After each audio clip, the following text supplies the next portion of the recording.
RFM vous informe, mesdames, messieurs, bonsoir, merci de nous recevoir, il est 18h. À la une, procès du maître coranique Cheikh Baye Niass, le verdict est tombé, 2 ans avec sursis. Il est poursuivi pour violence et voies de fait. Cheikh Baye Niass avait enchaîné un de ses talibés dans son dara situé à Medina Baye. Une autre affaire, celle du talibé Fallou Diop battu à mort à Thiel, c'est dans la région de Louga. Les accusés, le maître coranique et un de ses disciples ont fait l'objet d'un deuxième retour de parquet demain. Ils vont faire face au juge d'instruction. Guy Marius Sagna, toujours en prison. Les organisations de défense des droits de l'homme dénoncent une violation de ses droits. Elles ont d'ailleurs décidé, ces organisations, de saisir les juridictions internationales. Dakar-Bamako ou le corridor de la souffrance, le rapport 2018-2019 de l'Observatoire des pratiques anormales dit avoir relevé 19 postes de contrôle qui ne respectent pas les normes sur l'axe Dakar-Bamako. Perte de temps, corruption d'agents de la circulation, tout y passe, souligne le rapport. Le sport, Youssouf Bodian, Yonotol, une présentation de Moussa Omar Gueye, notre correspondant à Tambacounda. Et puis dans le débrief, nous serons avec Youssouf Diallo, le président du conseil d'administration de la Sonacos. Avec lui, nous allons évoquer la hausse du prix de l'huile importée, contradictoire dans un pays capable de satisfaire la demande avec son arachide. Damadindia est à la technique, mesdames, messieurs, bonsoir, bienvenue. Retenez d'abord cette information, Ndioba Seck a été inhumé en début d'après-midi au cimetière de Thiaroye-sur-Mer. La police de Guinaouraye, de son côté, poursuit les auditions suite à ce meurtre. La maman de la victime a été entendue à 2 reprises hier par les enquêteurs. Pour rappel, la dame Ndioba Seck a été retrouvée gisant dans une mare de sang lundi dernier à Pikine, Guinaouraye, à Recips. À Kaolack, le maître coranique Cheikh Baye Niass, lui, a été condamné à 2 ans de prison avec sursis par le tribunal de grande instance. Il est poursuivi pour avoir enchaîné un de ses talibés dans son dara situé à Medina Baye. Un procès qui s'est tenu ce matin sous forte surveillance policière. Les maîtres coraniques collègues de Cheikh Baye Niass avaient très tôt pris d'assaut le tribunal. Une autre affaire, celle du talibé battu à mort à Thiel, c'est dans la région de Louga. Deuxième retour de parquet pour les accusés. Le maître coranique et un de ses disciples présumés meurtriers. Demain jeudi plutôt, ils vont faire face au juge d'instruction. Abraham Polpouy. Un deuxième retour de parquet pour le maître coranique Djily Ndiaye et le talibé Maguette Diop, présumé meurtrier du talibé Fallou Diop. L'attente a été longue pour les 2 mises en cause à la cave du tribunal de grande instance de Louga pour le face-à-face avec le procureur et connaître leur sort à l'arrivée. Ils vont garder leur mal en patience pour connaître la décision. Selon les informations obtenues, les 2 personnes arrêtées vont être présentées à un juge d'instruction. Ce dernier va décider de leur sort, les libérer, les placer en mandat de dépôt pour continuer l'enquête qui peut durer 6 mois maximum ou encore décider d'un autre retour de parquet.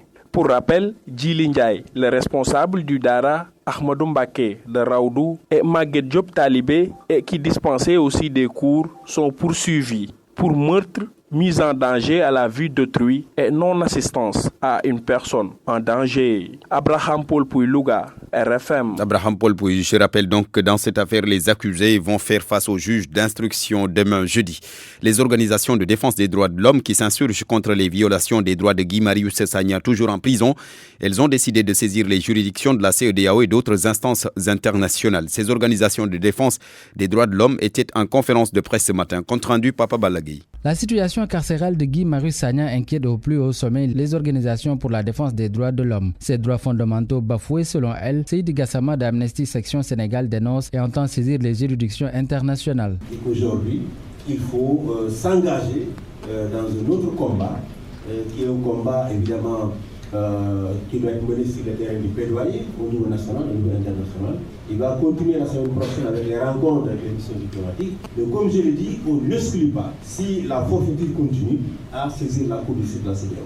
Et une Cour communautaire qui a montré son efficacité dans la protection des droits humains des Sénégalais. Choqués et meurtris comme ses pairs, Maître Assane Diomandja estime que les droits fondamentaux de leurs clients ont été foulés aux pieds. C'est la stigmatisation dont fait l'objet aujourd'hui Guy Marius Sagna. Aujourd'hui, depuis un mois, il a été déféré dans un endroit estampillé comme de haute sécurité. Ça veut dire qu'on le considère comme un homme dangereux.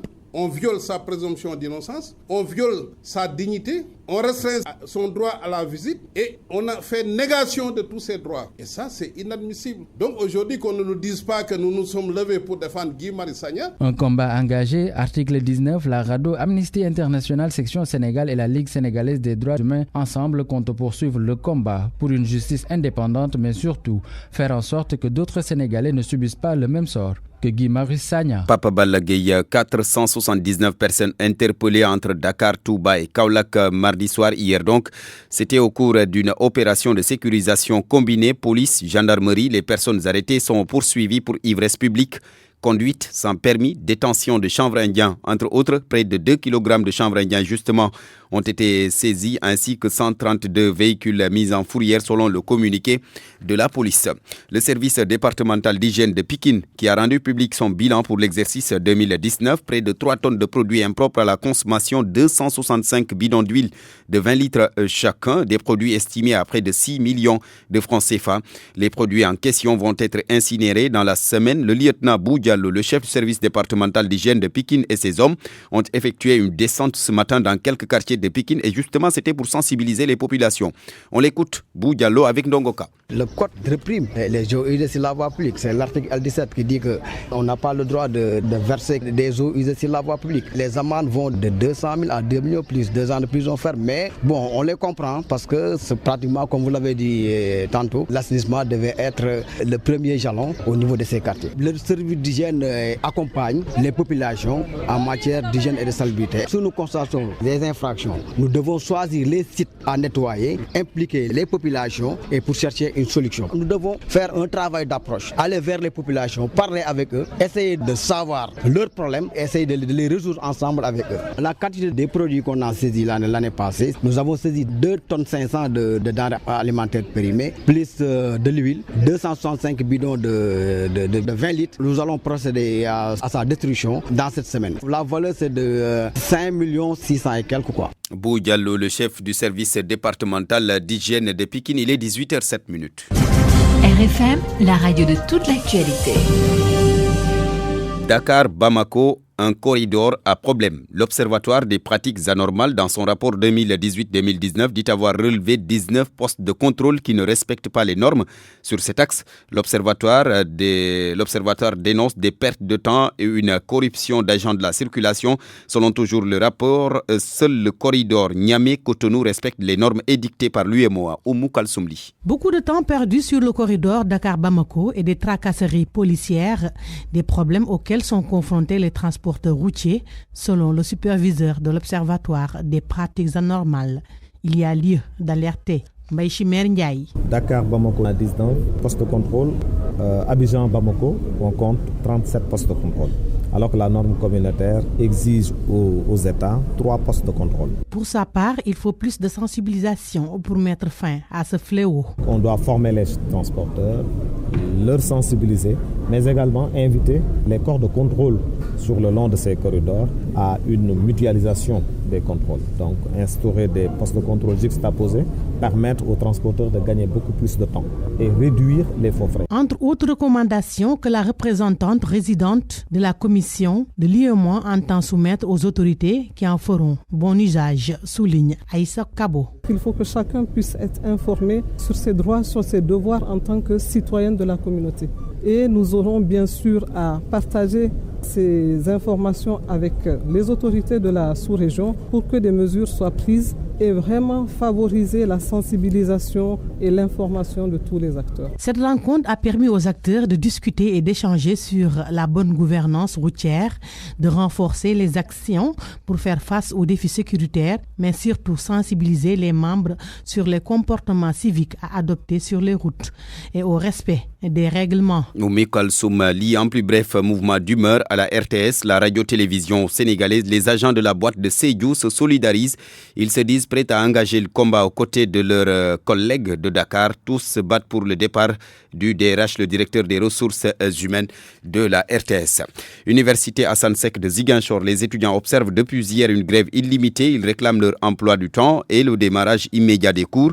Les étudiants prévoient d'ailleurs d'organiser une marche lundi prochain dans les rues de Ziguinchor. C'est pour encore interpeller leur ministre des tutelles sur la question liée à l'orientation des nouveaux bacheliers. Ibrahima Diouf, le président de l'interamicale des étudiants de l'université l'université Assane Seck de Ziguinchor avec Lamine Ba. Depuis hier, nous sommes en mouvement parce que jusqu'à présent, on n'a pas des emplois de temps effectifs pour tous les nouveaux. À un certain moment donné, on a senti un désengagement de la part de nos autorités. Parce que jusqu'à présent, nous réclamons juste une seule chose, c'est le démarrage effectif des cours.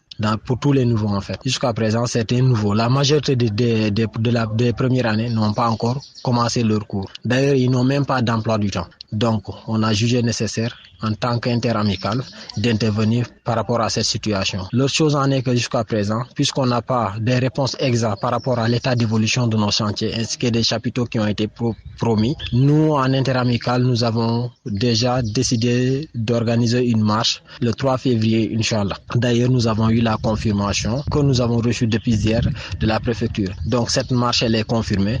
Maintenant, le message que nous lançons par rapport à cette marche est que nous invitons tout le monde, toute la population ziguinchoroise à prendre part de cette marche et nous les sensibilisons également de près pour les faire savoir que la marche est pacifique. Elle est pacifique dans la mesure où on ne cherche pas à créer du désordre, on ne cherche également pas à mettre le feu. Mais tout ce que nous voulons, c'est réclamer tout ce qui nous revient de droit. Ibrahima Diouf, une marche pacifique donc à l'appel des étudiants de l'université Assane Seck de Ziguinchor le 3 février prochain. Le 3 février, c'est lundi prochain. Perturbation du système éducatif, des syndicats d'enseignants alertent sur les conséquences. L'Union syndicale pour une éducation de qualité, affiliée à l'intersyndicale de l'éducation, s'est donné rendez-vous à Thiès. C'est pour faire un diagnostic sans complaisance des difficultés qui assaillent l'école. Cheikh Anta Diop. Plusieurs syndicats d'enseignants sont à Thiès pour mettre en place un mouvement syndical national fort. Ils ont d'abord alerté sur les conséquences de la division notée au sein des syndicats d'enseignants. Amadou Diaouné, le coordonnateur national de l'Union syndicale pour une éducation de qualité. L'objectif qui est visé, c'est encore une fois de réfléchir sur les stratégies aptes à nous mener vers la réunification du mouvement syndical enseignant qui aujourd'hui est confronté à des problèmes énormes de division profonde, de rivalité, de surenchère dans les luttes revendicatives. Et tout cela, évidemment, ne peut se faire qu'au détriment de l'école publique. Donc pour nous, le monde syndical doit être uni, fort, pour pouvoir aider à la réalisation d'une école publique de qualité. Ces enseignants sont préoccupés par la préservation de l'école publique et soucieux de la défense des intérêts des enseignants. L'éducation publique est au bord du gouffre dans la mesure où aujourd'hui, ce que nous constatons, c'est qu'il y a accumulation de beaucoup de déficits, notamment des déficits d'enseignants, aussi bien dans le préscolaire, dans l'élémentaire, dans le moyen, le secondaire, que dans l'enseignement supérieur. Et cela ne crée pas les conditions pour réaliser une éducation de qualité. À l'issue de cette rencontre, un document sera publié et déposé auprès des parties prenantes. Une éducation de qualité, c'est ce que veulent ces syndicats d'enseignants. RFM Thiès, Cheikh Anta Diop. Cheikh Anta Diop, Mapatim. C'est une localité située dans la région de Kolda. Là-bas, les populations disent en avoir ras-le-bol de vivre dans l'obscurité et dans l'insécurité. Elles réclament de l'électricité et une brigade de gendarmerie. Et pourtant Abdoulaye Diallo, c'était une promesse du chef de l'État. Très remontés contre les autorités, les habitants de Mampatim réclament de l'électricité et de la sécurité. À défaut d'avoir une autorisation de marché, ils ont tenu un point de presse pour dire leur ras-le-bol face à cette situation. Amadou Baldé porte leur parole. Nous avons ras-le-bol aujourd'hui à Mampatim par rapport à cette situation-là. Toutes les activités économiques aujourd'hui au niveau de Mampatim sont plombées à cause de ce manque de courant. Le lycée de Mampatim, nous avons un matériel informatique qui ne s'allume pas. Au niveau du poste de santé de Mampatim, un matériel échographique qui ne s'allume pas. Nous réclamons un courant continu. Chef-lieu d'arrondissement situé sur la RN6, Mampatim est à cheval entre la Gambie, la Guinée-Bissau et à quelques encablures de Diaoubé. C'est pourquoi les habitants de cette bourgade ne dorment pas à point fermé à cause de la peur d'être attaqués à tout moment par des brigands. Ils réclament le retour sans délai des éléments du poste de gendarmerie. Nous sommes chef-lieu d'arrondissement, nous ne sommes pas en sécurité. Nous ne parvenons pas à dormir à point fermé. Il y a des cambriolages à Mampatim et nous réclamons même un poste de gendarmerie à Mampatim. Le chef de l'État Macky Sall et le directeur de l'ASER les avaient promis de l'électricité. Mais jusqu'à nos jours, Mampatim et ses environnants sont dans l'obscurité. Le directeur de l'ASER a été à Mampatim pour nous promettre un courant continu au mois d'août dernier. Et jusqu'à présent, le président de la République aussi. Et jusqu'à présent, c'est peine perdue. Il y a eu même mort d'homme à Mampatim à cause de ses doléances face au manque d'électricité. Il y a eu mort d'homme à Mampatim en 2004 à cause de ce courant-là. Le manque d'électricité est la chose la plus tangible dans le monde monde rural à Kolda. De nombreux gros villages de la région de Kolda ne sont pas électrifiés. RFM Kolda, Abdoulaye Diallo. Et nous parlons maintenant de l'épidémie de coronavirus qui sévit en Chine et dans certains pays à travers le monde. Des ressortissants chinois qui se prononcent, ils ne sont pas vraiment inquiets, mais ils se désolent tout de même de la situation chez eux là-bas en Chine. Commerçants, pour la plupart, leurs affaires sont au ralenti. Ils sont obligés de rester ici à Dakar le temps que l'épidémie s'estompe. Anna Rocha, reportage. Sur les allées du Centenaire à Dakar, ils sont partout, les Chinois et leur commerce, mais difficile d'en rencontrer un qui parle français ou wolof, à quelques exceptions près bien sûr. Aliou vit au Sénégal depuis 2013. Il est originaire de la province de Hunan, à 300 km de Wuhan, épicentre de l'épidémie du coronavirus. Oui, si, je peux. Parce que maintenant, je ne sais pas en Chine si je vois passer le téléphone ou la télévision. Oui, je connais sa message, c'est grave, sa maladie c'est grave. Pour le moment, tous les membres de sa famille se portent bien. N'empêche, il s'inquiète un peu. Maintenant, je ne peux pas retourner en Chine, mais pour tous les Chinois, il faut bon courage. Ça fait vite passer. Est-ce que tu as des nouvelles de la famille là-bas? Oui, tout va bien. Personne n'a la maladie? Non, il y a beaucoup de Chinois qui viennent ici, mais il est resté à la maison 2 semaines ou 3 semaines. Son business aussi est au ralenti puisque l'usine chinoise qui avait l'habitude de leur fournir en marchandises est hors service depuis 1 mois maintenant. Mais ça, c'est le cadet des soucis d'Ami Hui. Elle n'a pas souhaité se faire enregistrer, mais en anglais, cette propriétaire de magasin explique qu'elle n'a pas peur. Pourtant, son père, sa mère, son mari et son enfant s'y trouvent actuellement. Ami devait les rejoindre, mais a dû changer de plan. Elle va donc attendre 15 jours au moins pour voir si la situation change ou pas. Bonsoir Youssouf Boyan. Bonsoir Barthélémy. Du cyclisme d'abord, c'est pour parler du Tour du Fleuve qui a couru ses 2 premières étapes. La première, c'était ce matin entre Saint-Louis et Ross Béthio. Et puis dans l'après-midi, Ross Béthio, Rosso Sénégal. 2 étapes remportées par Bekay Traoré, le numéro 1 sénégalais, membre du club de la Petite Côte. Sa réaction après juste avoir franchi la ligne d'arrivée, des propos recueillis à Rosso Sénégal par Mamadou Diagne. Aujourd'hui, la course, donc, je l'ai bien préparée aussi. Je sais que ici, donc, je suis le plus fort. Donc, ça vaut ça qu'à chaque instant que j'impose aussi. Donc, chaque fois que j'impose, je vois que ça coupe aussi. Ce matin, j'ai imposé jusqu'à ce qu'il me laisse partir. Après, donc, je suis venu, donc, je l'ai remporté. Ce soir aussi, j'ai vu que, donc, ils étaient fatigués. Après, j'ai embrayé un peu, ils étaient coupés. Après, j'ai dit, ok, donc, c'est le bon. J'ai embrayé encore, donc, ils étaient coupés. Après, on était parti à 4. Et aussi, il y avait l'autre aussi qui était solide, donc, on était parti à 3. Jusqu'à ici, quand c'est 5 km, donc j'ai attaqué encore, je suis venu tout seul. Ouais, vraiment, cette course, je l'ai bien préparé aussi, donc c'est pour ça que j'ai fait des résultats. Quelle est l'étape la plus difficile? Non, actuellement, donc je pense que ce sera demain. Parce que demain tout le monde va être fatigué. Et aussi, donc ça va être un peu difficile, mais on va gérer. Bekay Traoré, donc, qui a remporté les 2 premières étapes du Tour cycliste du Fleuve. C'est plus de 700 km entre Saint-Louis et Podor. Les équipes de 8 pays y participent, Barthélémy. Du football, c'est pour... on joue en Europe, Youssouf Boyan. Effectivement, avec la Coupe de France, 8e de finale à la mi-temps. Pau FC est mené par le Paris Saint-Germain. C'est Paredes, capitaine du jour, qui a ouvert le score pour les Parisiens. On est à la mi-temps. Notez que dans ce match, il y a les Sénégalais qui sont titulaires, notamment Mamadou Lamine Gueye, ancien attaquant de Génération Foot, Moustapha Nam, ancien milieu de terrain de l'AS Douanes. Il joue donc pour Pau FC. Sur le banc, il y a Chertiyan Sabali, ancien joueur de Génération Foot, ainsi que Ibrahim Abdourahmane Ndiaye du côté du Paris Saint-Germain. Idrissa Gana Gueye est sur le banc, de même que Kylian Mbappé qui est sur le banc. Donc c'est le PSG qui mène par 1-0. On est à la mi-temps. Épinal également mené par Lille. 1-0 à 20h05. L'Olympique de Marseille reçoit Strasbourg. On joue également en Angleterre où la demi-finale de la Capital One Cup va opposer Manchester City à Manchester United. Le match est prévu à 19h45 heure de Dakar. En Angleterre, toujours match retard de la 18e journée de Premier League. Liverpool sans Sadio Mané se déplace à West Ham. Le match est prévu à 19h45. Un petit tour en Espagne pour parler de la Coupe du Roi, les huitièmes de finale qui ont également démarré entre Cultural Leonesa et Valence.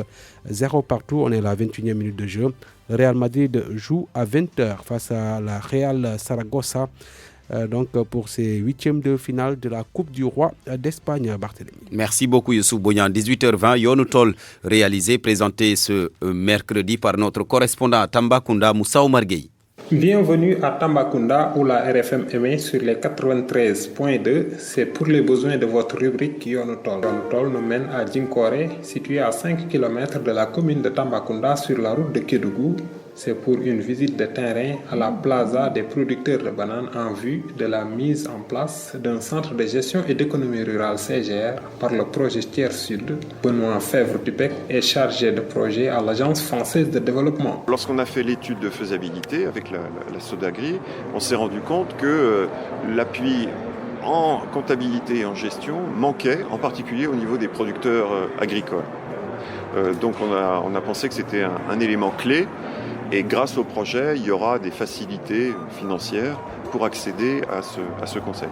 Ce sera des centres avec une gouvernance qui impliquera fortement les producteurs et qui devra trouver un modèle économique qui les rendra autonomes à long terme. Adam Ndaou, le porte-parole des producteurs de bananes, revient sur la pertinence de la mise en place d'un centre de gestion et d'économie rurale au profit des producteurs, toutes filières confondues. La plateforme multifonctionnelle du Corprobat, qui est composée de centres d'innovation pour la qualité et d'une chambre froide qui est destinée à l'exportation de la banane, qui a été financée par le PADEMAS. PADEMAS, c'est le programme de développement des marchés agricoles du Sénégal, à hauteur de 575 millions en partenariat avec l'État du Sénégal. Effectivement, depuis 5 ans, nous avons fait la réception provisoire de cette plateforme, à une léthargie au niveau vraiment du fonctionnement.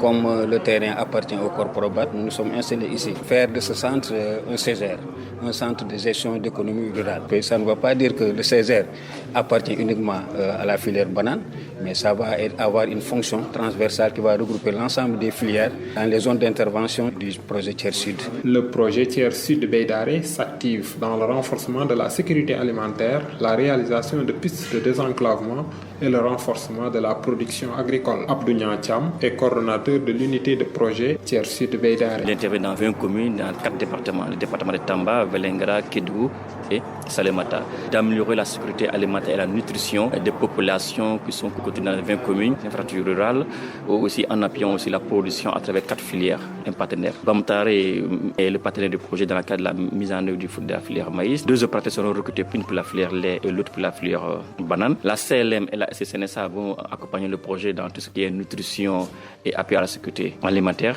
de manière générale. La Sodagri nous accompagne sur le volet riz, mais aussi nous accompagne de manière générale sur l'administration générale du projet sur toutes ses composantes. Le gouverneur Omar Mamadou Baldé de Tambacounda demande à la Sodagri d'appuyer sur l'accélérateur pour rattraper le temps perdu. Je saisis ce moment pour porter la parole des populations. Les préoccupations de nos populations, nous les connaissons. Nous devrons travailler à travers ce projet à améliorer de manière significative les indicateurs actuels.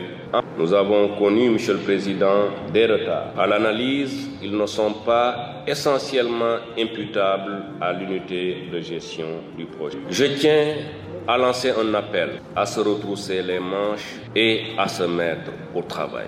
Nous avons la conviction que la meilleure façon de parler, c'est d'agir. Tidjane Sidibé est le président du comité de pilotage du projet Tiers Sud. Je suis conseiller technique du ministre de l'Agriculture et de l'Équipement rural et de valider les actions du projet. Donc nous avons tenu aujourd'hui notre 3e comité de pilotage. Le projet a une durée de vie de 5 ans pour une enveloppe globale d'environ 30 milliards de francs CFA sur le financement de l'AFD et de l'Union européenne. Le directeur général de la Sodagri, Alpha Bokar Baldé, revient sur les grandes orientations pour l'année budgétaire 2020. Fin février, est démarré effectivement les travaux. L'entreprise est en train de faire des logos topographiques et on attend juste les études environnementales pour commencer effectivement le travail. Il y a aussi des aménagements qui vont être faits dans les vallées. Plus de 1600 hectares vont être aménagés. Donc le dossier d'appel d'offres a été bouclé. Donc dès fin janvier, on va attribuer le marché pour aménager 1600 hectares de vallée. Il y a aussi Agéroute qui va faire des pistes, 46 km de pistes. Donc 2020 va être véritablement une année de croisière. Selon le constat, le projet Tiers Sud de Bédaré et le PADER phase 2 ont quasiment des domaines d'intervention similaires au profit des communautés en général et des producteurs en particulier résidant dans leur zone d'intervention entre Matam, Tambacounda, Kolda et Kédougou. Merci de nous avoir suivis. C'en est tout pour Yonotol qui a été réalisé à Tambacounda. D'un moment à l'autre, donc, nous serons avec Youssouf Diallo. C'est pour le débrief. Mais merci beaucoup d'abord à Moussa Oumar Gueye qui a réalisé puis présenté Yonotol de ce mercredi. Dans le débrief, donc, nous attendons d'un moment à l'autre Youssouf Diallo, le PCA, le président du conseil d'administration de la Sonacos. Avec lui, donc, nous allons évoquer la hausse du prix de l'huile importée contradictoire dans un pays qui est capable de satisfaire la demande avec son arachide. Youssouf Diallo est en ligne. Youssouf Diallo, bonsoir.